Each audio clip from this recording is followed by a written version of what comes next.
Kitty, kitty, kitty, kitty, kitty, kitty, kitty, kitty. Are you really not going to come see me? I knew you were. You get your stretch on. Yeah, I know. Come here, buddy. Come here. What you doing, Abbott? What you doing, huh? Oh, just my guy. Yeah, he's my guy. Yeah, just my guy. He's my good kitty. He's my good kitty. Yes, he is.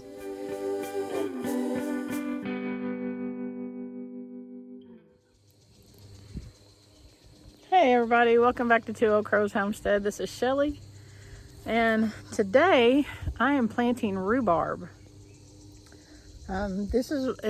Rhubarb is one of Randy's most favorite things, and I think it has a lot to do with childhood memories. I think sometimes we have those things that we had growing up, and we have fond memories around those things. I think I've tried strawberry rhubarb pie once before. I don't know. It's just never something that I really thought about eating, but Randy loves it. And his grandmother, when he was a kid, she had rhubarb plants in her yard, and rhubarb is perennial, so she had these all the time. And each year she would make rhubarb pie, strawberry rhubarb pie, and I think she may have made rhubarb jam or something like that, and he just loves it. So I found these on Etsy. I ordered 3 crowns. I don't know, I think it cost me $20 or something like that. And so I'm gonna plant them. But some things about rhubarb. Rhubarb is, a lot of the rhubarb plant is poisonous. The leaves are poisonous. You're not supposed to eat those.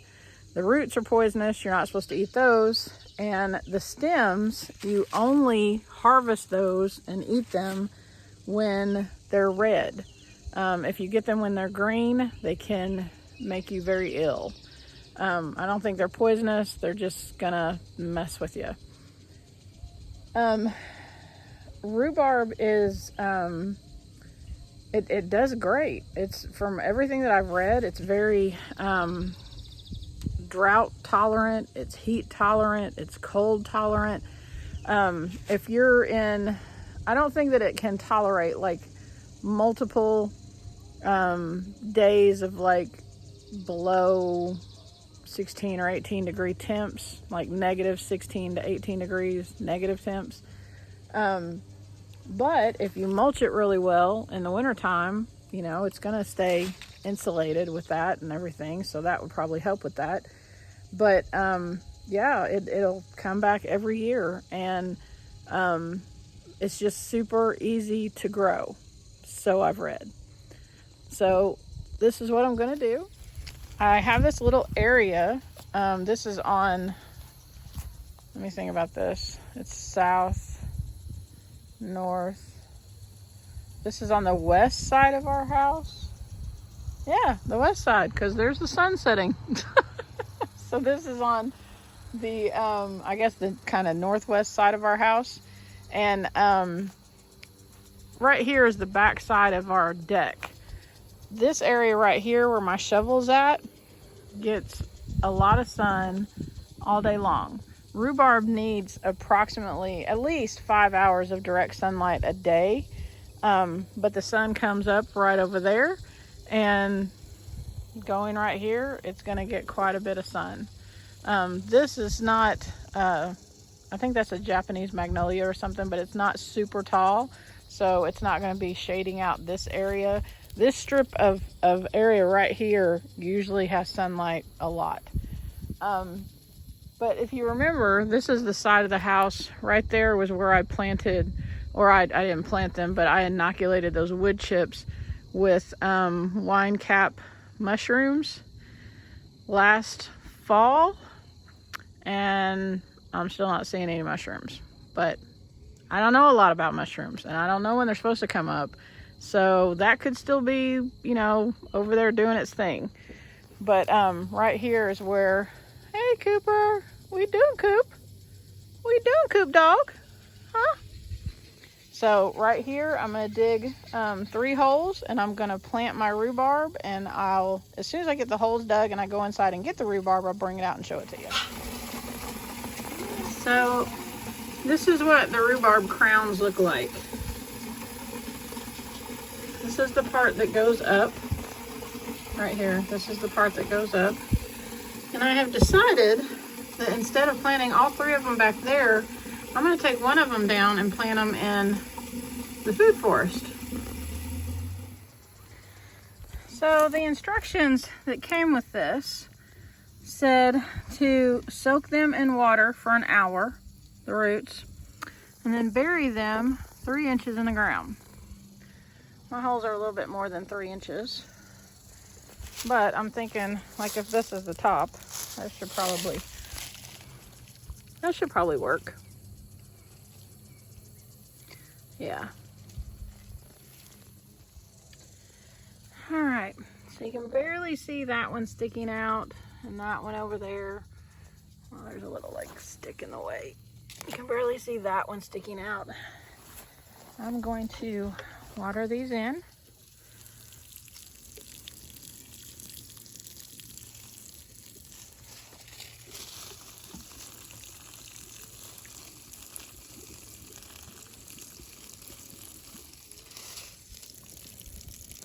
I'll probably come back out tomorrow and cover them up with mulch. There's just some leaf litter.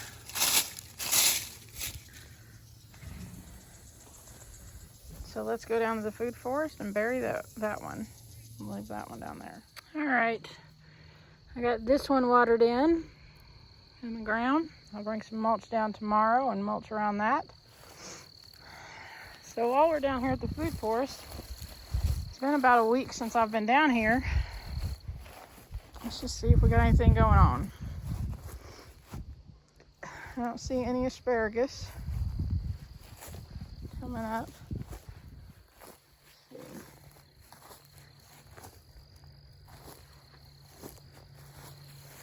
Nope, no asparagus like it is in the garden down there. Is this?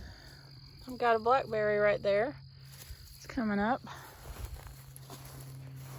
And this is blueberry. The blueberries are looking pretty good that we planted. It's been almost 2 weeks, I think, since we did that. Oh my God, have I finally got... That may be comfrey. I pray that's comfrey. And that one, oh my gosh. I'd be so excited. And maybe that one, I don't know. All the strawberries I planted down here, there's one lone little plant right there. Let's see. There is a blueberry right there. That's looking pretty good. And then down here, we've got, what have we got? Our tree looks pretty good. I don't see any of the strawberries growing around. Nope, I take that back. One little strawberry right there. And then right here is a blueberry.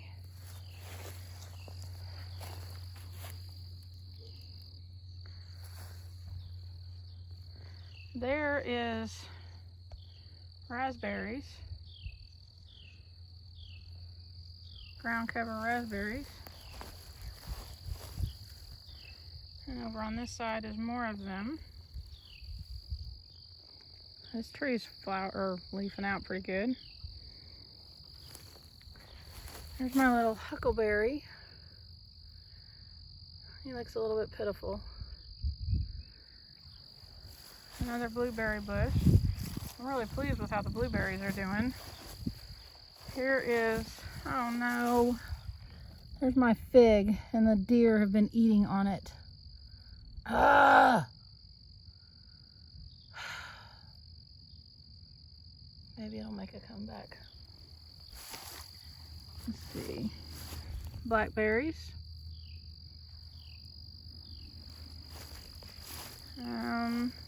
There's some garlic growing. There's garlic on just about all of these that I planted last year that's coming up.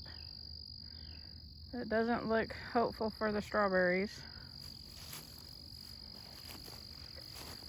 What is this pitiful little thing?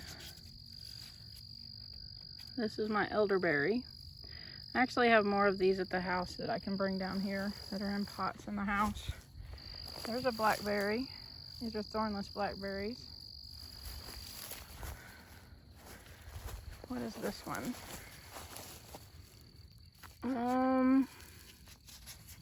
This is a gooseberry. He looks to be doing pretty good.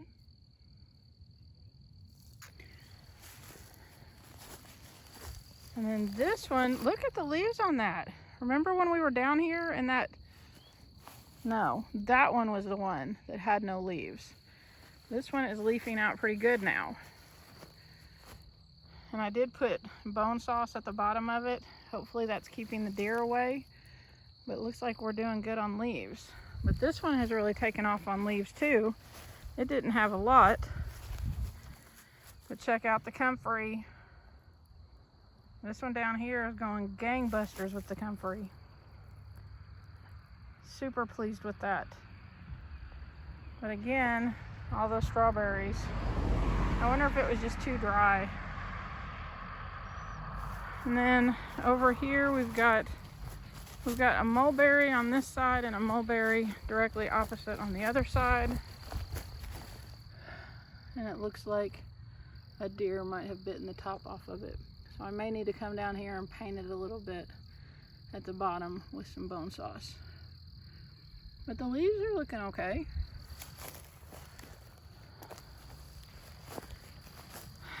I need to add some more mulch. I still haven't come down.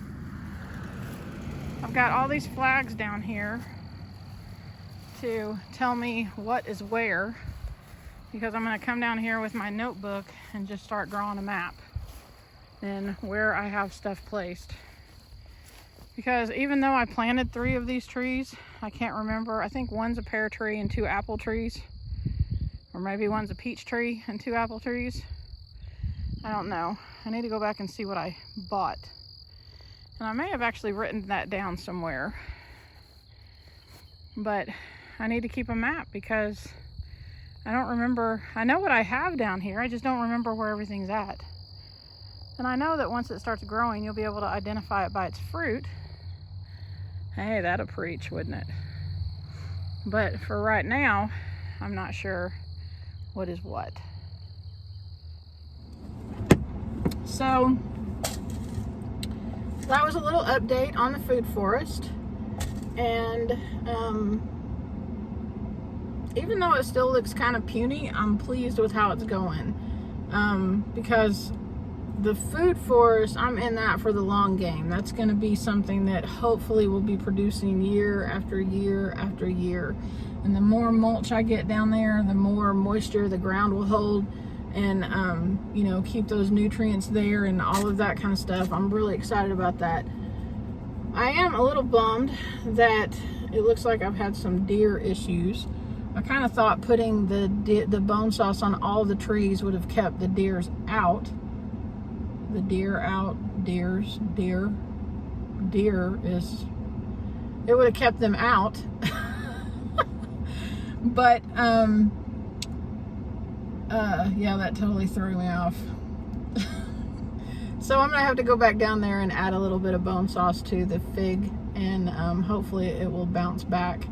And maybe my mulberry, my 2 mulberries that are down there, I'll put a little bit on their stem as well. Or maybe even take like some piece, like a wooden stick, and just drive it in the ground and paint the wooden stick right next to them. I am kind of bummed that my strawberries aren't doing better, but I think that that's probably because we haven't had a lot of rain lately. I don't know. And maybe if we got some rain, they would probably, hopefully bounce back. I don't know. I ordered 2 bundles of 25 when I ordered those. And I planted one of them down there in the food forest, and one of them is in the green stalk. And remarkably enough, the one in the green stalk, or the plants that are in the green stalk, are doing really well. And, you know, I'll do an update sometime this week on that stuff and show you that, because I got a surprise. Oh my God, I can't wait to show you. But anyway, those are doing really well. And I do feel like, when I went to the Back to the Land Festival last year, there was a guy there that was teaching, and I did a video about it. You can go back, it was around October or something like that. You can go see that video. But he did a video of how to grow strawberries. And I mean, he grows lots of strawberries and sells them like as a cash crop. And so I learned a lot from him. I asked a lot of questions, and I got, he gave us his whole deal, like how he does it. He was very knowledgeable. So I do feel like I can better take care of them, I hope. Last year I planted strawberries in the green stalk, and I got 3. I got 3 berries. 3. It was sad. So anyway, speaking of festivals, I hope that you saw my last video. Yeah, it was my last video about the Kentucky Sustainable Living, Homesteading, and Preparedness Festival. It's going to be at the Western Kentucky University Ag Expo Center in Bowling Green, Kentucky. The dates are October 28th and 29th. Y'all, it's a free event. We're getting sponsors to cover the whole event. Fingers crossed. Keep us in your prayers.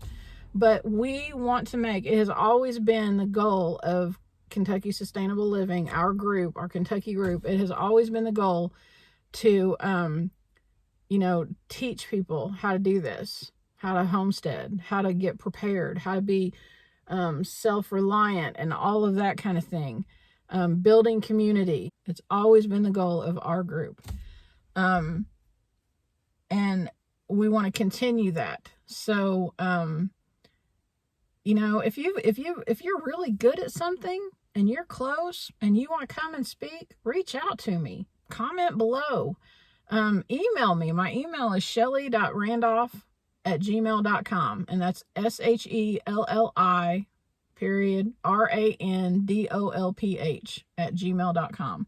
Reach out to me and say, hey, I am really good at growing elderberry, or I am really good at building soil, or I am, you know, really good at whatever it is. If there's something that you're just, you know, that you want to share and come and speak at our event, reach out, man. We would love to have you. We're also, if there's something that you make on your homestead, or something that you make for your homestead, or something that, you know, like, we don't really want to get into like it being like a, you know, like a MLM fair or whatever, where people are selling like Tupperware and stuff like that. And I'm not knocking Tupperware. I'm just saying we're trying to focus on homestead. So if there's something that you do that way, or maybe, you know, you sell stuff at a farmer's market or something like that, we have an application. I can send you a link. Just hit me up. You can follow our event on Facebook. It's the Kentucky Sustainable Living Homesteading and Preparedness Festival on, you know, October 28th, 29th. You can look it up on Facebook. It's an open event. We're updating every time we get a new speaker. We put it on there. I'm going to start putting vendors as I start getting applications. Today we got our first application for a vendor. We're super excited about that. This thing is kind of spreading like wildfire. It's like everything is coming together, and you have no idea how excited we are about that.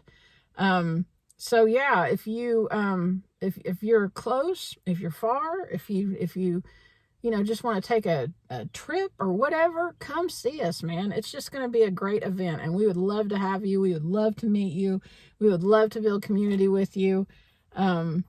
I'm just like, I love going to these festivals and meeting people. And when I first started doing this, when we first started going, I was just like I'm I'm kind of an introverted extrovert. Like, if I feel comfortable, I'm cool with going up and talking to people and doing that kind of thing.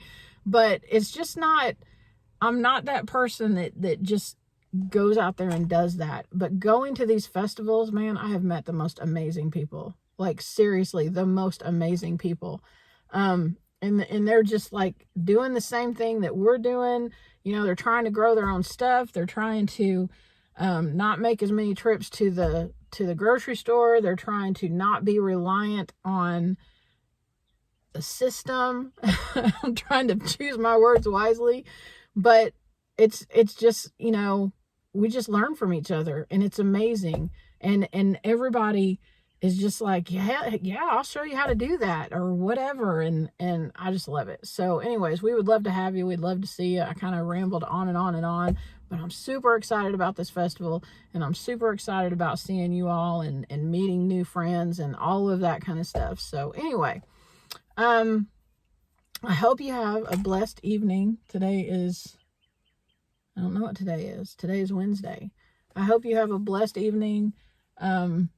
Y'all pray that my rhubarb comes up, because I would really like for that to happen for Randy, because he just like has the greatest memories about this with his grandmother. And I know that every time he, you know, eats it, it just reminds him of her. So yeah, just pray that it grows.